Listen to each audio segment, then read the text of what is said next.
आणि म्हणून तिथं आमचा आवाज जर आम्ही आज नाही ओपन केला किंवा नाही उघडला तर लोक ह्यांना काय घेणं नाही किंवा काय आणि घेणं जात नाही. मग ही पण ती जबाबदारी ते आपण मी काय तिथं चालतो छोट्या छोट्या गोष्टीतून तुम्हाला चाचणी केली जाते ही किती जागी काय नाही पण तुम्हाला काय म्हणजे तसं होणार नाही कारण आमचं एक संघटना एकजूट आहे त्याची एकजूट आहे. दुसरी गोष्ट आपल्याकडलं वातावरण थोडस म्हणजे जे बघतो ना आपण ते पश्चिम महाराष्ट्राचं वातावरण हे असं कुठल्याही गोष्टीवर चुकीच्या मार्गाने जात नाही.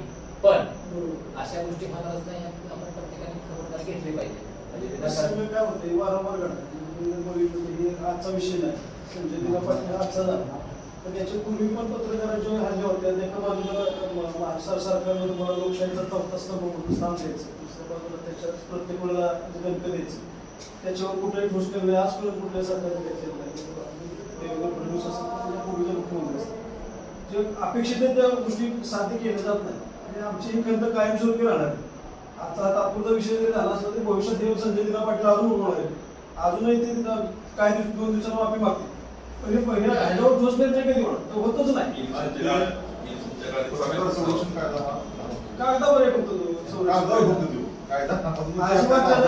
कधी ऍक्शन घेतली जात नुसता नावापुरता पत्रकार एवढं हे झालं तयार